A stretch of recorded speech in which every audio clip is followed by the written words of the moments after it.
এবার সাহাবীদের কি ডাক দিয়ে বলেন, সাহাবীরা তোমরা আমার আব্দুল্লাহর ব্যাপারে কি অভিযোগ দায়ের করেছিলে?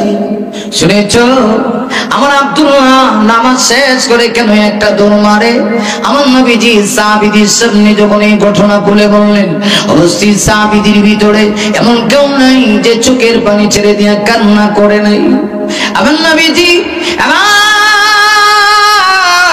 সাহাবীদেরকে ডাক দিয়ে বলেন, সাহাবীরা আমার আব্দুল্লাহ তো সহায়, আসুনি কেউ তোমাদের ভিতরে আমার আব্দুল্লাহকে কাপড় হাদিয়া দিবা? সুবহানাল্লাহ। মহিলা আরো জোরে কন্যা সুবহানাল্লাহ। আবার নবীজি সাহাবীদেরকে ডেকে বলেন, সাহাবীরা ও সাহাবীরা তোমাদের ভিতরে এমন কি কেউ আছো আমার সাহাবী আব্দুল্লাহকে কাপড় হাদিয়া দিবা? আরে আমার নবী যে মুহূর্তে কথা বলেছেন সাহাবীদের ভিতরে একটা প্রতিযোগিতা শুরু হয়ে গেছে। কেউ গায়ের কাপড় খুলে দেয়, কেউ দেহের কাপড় খুলে দেয়, কেউ নিজের সন্তানের কাপড় এনে দিয়া কয় নাও হাদিয়া নাও। নবী চেয়েছে, আব্দুল্লাহ রে তোমার ব্যাপারে আমরা কি ধারণা করেছিলাম? আমার ভাইয়েরা এই মুহূর্তের ভিতরে দেখে গেল কাপড়ের টান হয়ে গেছে। রাহমাতুল্লিল আলামিন বলেন, আব্দুল্লাহ নামাজের টাইম হয়ে গেছে, নামাজ শেষ হয়ে গেলে পরে চলো আবার তোমার বাড়িতে যাব, আমি একটু দেখবো তুমি যে তো সহায়, তোমার বাড়িটা ঘুরে দেখতে চাই।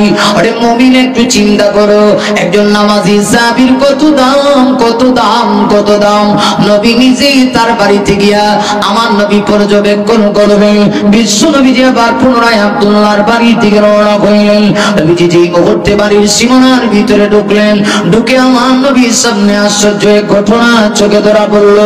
নবীজি আব্দুল্লাহর বাড়ির সীমানার ভিতরে ঢুকিয়ে দেখেন আব্দুল্লাহর বাড়ির সীমানায় একটা খেজুর গাছ, এর পাশে আরেকটা খেজুর গাছ, দুইটা খেজুর গাছের সঙ্গে দুইটা অবুঝ বাচ্চা, ফুটফুটে ফুটন্ত চেহারার অধিকারী, সুন্দর চেহারা, এত সুন্দর, এমন সুন্দর পৌত পবিত্র দুইটা শিশু, অবুঝ দুই শিশুকে দুই গাছের সঙ্গে বেঁধে রাখা হয়েছে। আবার নবীজি এই দৃশ্য দেখে চোখের পানি ছেড়ে দিলেন। এমনিতেই তো রহমতের নবী, আল্লাহ কোরআনের ভিতরে বলেছেন, ফাবিমা রাহমাতিন মিনাল্লাহি লিনতা লাহুম। আরে মুমিন, এমনিতে আমার নবীজির অন্তরটা নরম, কোমল হৃদয়ের অধিকারী আমার নবী। আমার নবী দৃশ্য দেখে আব্দুল্লাহ কি জিজ্ঞাসা করলেন, আব্দুল্লাহ রে এই দুইটা সন্তান কার, এরা কারা, এদের পরিচয়টা কি? এবার যেন আব্দুল্লাহর অন্তরে ভীষণ কষ্ট, আব্দুল্লাহ আনসারী আবার যেন কান্না শুরু করছে। আবার নবী বুঝতে পেরেছি এই দুই সন্তান আর কেউ না, এই দুই সন্তান হলো আব্দুল্লাহর সন্তান। নবীজি জিজ্ঞাসা করেন, আব্দুল্লাহ এই দুই সন্তান কি তোমার? আব্দুল্লাহ শুধু কান্না করে। নবী বলেন, বুঝতে পেরেছি কি অপরাধ, কোন কারণে তাদেরকে বেঁধে রেখেছো। এমনিতেই আব্দুল্লাহ আনসারী ডাক দেয়া কয়, নবী গো আমি এত বড় অসহায়, মাঝে মধ্যে আমার ঘরের ভিতরে এমন অবস্থা হয়, স্বামী আর স্ত্রী 2 দিন 3 দিন যায়, একটা খেজুর আমরা দুইজনে বন্টন করে খেয়ে কোন রকম জীবনটা চালাই। আর ছোট ছোট বাচ্চাগুলিকে যখন খেজুরের একটা অংশ দিই, ওরা খেতে চায় না, পেটের উপদায় অস্থির হয়ে যায়। ওই যে আমার বাড়ির সীমানায় খেজুর গাছ দেখেছেন, ওই খেজুর গাছের সঙ্গে আমি বেঁধে রেখেছি কেন জানেননি? আমার বাড়ির পাশের বাড়ি হলো একজন ইহুদির বাড়ি। এই লোকটা বড় নিষ্ঠুর, এই বাড়ির সীমানায় যে খেজুর ধরে, মাঝে মধ্যে ওই খেজুরের গাছ থেকে দুই একটা পাকা খেজুর যখন ঝরে পড়ে যায়, ছোট বাচ্চাগুলি না খায়া অস্থিরতা যখন বোধ করে, এই দুই একটা খেজুর যখন মুখে ঢোকায়া দেয়, এমনিতেই ইহুদি লোকটা এত নিষ্ঠুর, ইয়া রাসূলুল্লাহ নিজের হাত আমার অবুঝ বাচ্চাগুলির মুখের ভিতরে হাতের আঙ্গুল ঢোকায়া খেজুরগুলি নিয়ে আসে, বের করে নিয়ে আসে। নবী গো এই দৃশ্য দেখি কোন বাবা কি তার সন্তানকে এই দৃশ্য দেখে কন্ট্রোল করতে পারেনি। ইয়া রাসূলুল্লাহ বহুত বুঝিয়েছি কিন্তু তারা বুঝে না, শেষ পর্যন্ত আমি তাদেরকে খেজুরের গাছের সঙ্গে বেঁধে রেখেছি। আমার নবীজি ওজন এনে চোখের পানি ছেড়ে দিলেন। আমার নবী সাহাবীদেরকে ডাক দিয়ে বলেন, সাহাবীরা সাহাবীরা দেরি করিস না, তাড়াতাড়ি করে দুই অবুঝ বাচ্চার হাত রশি হাত থেকে খুলে দাও, আলাদা করে দাও, হাত থেকে রশি খুলে দাও, রশির বাঁধ খুলে দাও। নবীজি দুইটা বাচ্চাকে বুকের ভিতরে জড়ায় নিলেন।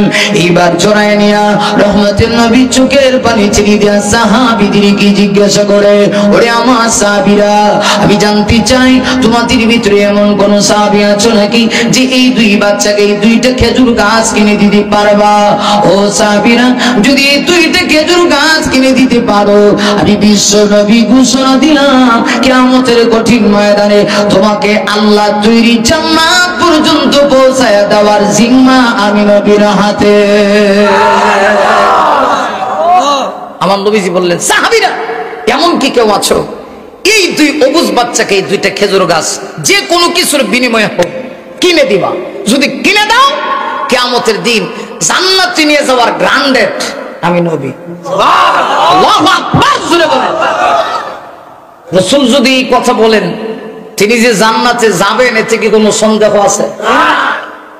আরে আমরা তো মাঝে মধ্যে জান্নাতের সার্টিফিকেট দিলে আমার যেই মুহূর্তে কথা বলেছিলেন এমনিতেই একজন সাহাবী, দানশীল সাহাবী হাত উঠাইছে।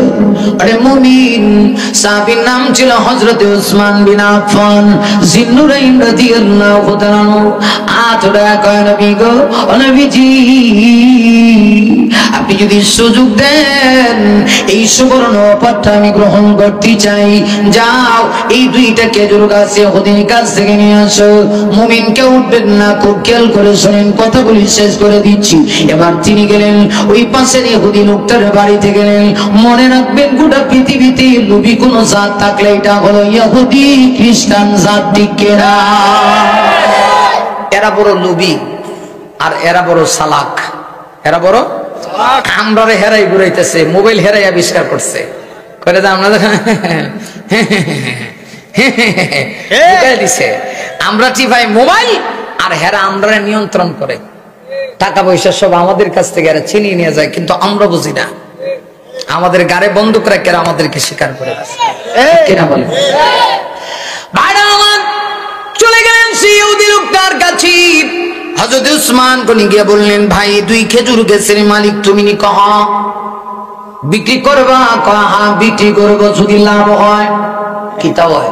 লাভ হয়। চিন্তা করে দেখি, কেবল নবী যাচ্ছে।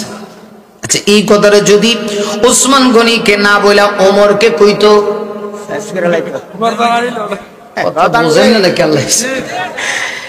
এই কথাটা যদি উসমান গনিকে না বলি ওমর কি বলতো? হযরত ওমর সাথে সাথে তরবারিটা কোষামুক্ত করে দেহ থেকে মাথাটা আলাদা করে দিত। উসমান বড় ঠান্ডা। উসমান গনি কয়, ঠিক আছে, যে কোনো কিছুর বিনিময়ে হোক আমি কিনে নিব, কারণ আমি জান্নাত চাই, আমার জান্নাত বড় প্রয়োজন। আমার নবীকে খুশি করতে হবে। নবী যদি খুশি হয়, কিয়ামতে নবী যদি আমার জন্য সুপারিশ করে গো, আমার জান্নাতে যাওয়া সহজ। লোকটা কি জিজ্ঞাসা করলেন, ভাই এই দুইটা খেজুর গাছ বিক্রি করবে, কি দিতে হবে তোমাকে? কয়, একটার বদলা 70টা, দুইটার বদলা 140টা। হযরত উসমান গনি ওই ইহুদি লোকটা দিকে তাকায় একটা মুস্কি হাসি দিয়ে কয়, ইহুদি রে, আজকে একটা সুযোগ গিয়েছে, সুযোগটা নিতে পারলি না। দুইটার বদলা 140টা কেন? আমার যতগুলি খেজুরের বাগান আছে সব যদি চাইতি আমি নবীকে খুশি করার জন্য, আল্লাহর কসম সবকিছু দিয়া কইল আমি তোর কাছ থেকে দুইটা খেজুর গাছ কিনে নিতাম। হযরত উসমান গনি তাকে বাগানে নিয়ে গেলেন, গনে গনে তার ইচ্ছা মতো চাহিদা মতো 140টা খেজুর গাছ তাকে দিলেন। দুইটা খেজুর গাছের মালিক হইয়া উসমান গনি নবীর সামনে চলে আসলেন। এসে ডাক দিয়া কয়, ইয়া রাসূলুল্লাহ, ইয়া হাবিবাল্লাহ, ওগো নবীজি, এই যে দুইটা খেজুর গাছের মালিক আমি হয়েছি, এখন আপনার সামনে হাজিয়ে দিলাম। আজকে থেকে এই দুইটা খেজুর গাছের মালিক, এর বাবা, দুই সন্তানের বাবা এবং দুই সন্তান। আমার নবীজি খুশিতে চোখের পানি ছেড়ে দিয়া বলেন, ওসমান, এই পৃথিবীতে অনেক লোক আছে যারা ধন সম্পদ সম্পদ অর্জন করে জাহান্নাম কিনে আর তুমি জান্নাত কিনেছো। আমার নবী খুশি হইয়া এই দুই বাচ্চা এবং তার বাবাকে ডেকে আব্দুল্লাহকে ডেকে বললেন, আব্দুল্লাহ, আজকে থেকে এই দুই খেজুর গাছের মালিক তুমি এবং তোমার দুই সন্তান। টেনশন করো না। নবীজি খেজুর গাছের সঙ্গে মোবারক হাতটা লাগায় দিয়া আমার নবীজি দোয়া করে দিলেন। আমার নবী ওই সাহাবী আব্দুল্লাহ কি ডাক দিবেন, আব্দুল্লাহ রে, আজকের পর থেকে এই খেজুর গাছে এত পরিমাণ বরকত হবে, এই খেজুর গাছ তোমরা খাবে এবং বিক্রি করবে, খেজুর তোমার সন্তান বিক্রি করবে, নেক্সট প্রজন্ম যারা আসবে তারা বিক্রি করবে, তোমার বংশের লোকেরা কিয়ামত পর্যন্ত খেজুর বিক্রি করে চলবে। আমি নবী বললাম, এরপরেও খেজুর গাছে খেজুর ধরা বন্ধ হবে না। আর আমার তাহলে চিন্তা করে দেখেন, নবী সাহাবী আব্দুল্লাহ কাপড় নাই, বাড়িতে থাকার সুযোগ নাই, কিন্তু নামাজ ছাড়ে না। আর আমরা এমন মুমিন ইমানদার দাবি করি, জান্নাত যেতে চাই কিন্তু নামাজ পড়তে রাজি না। আরো আস্তে কর।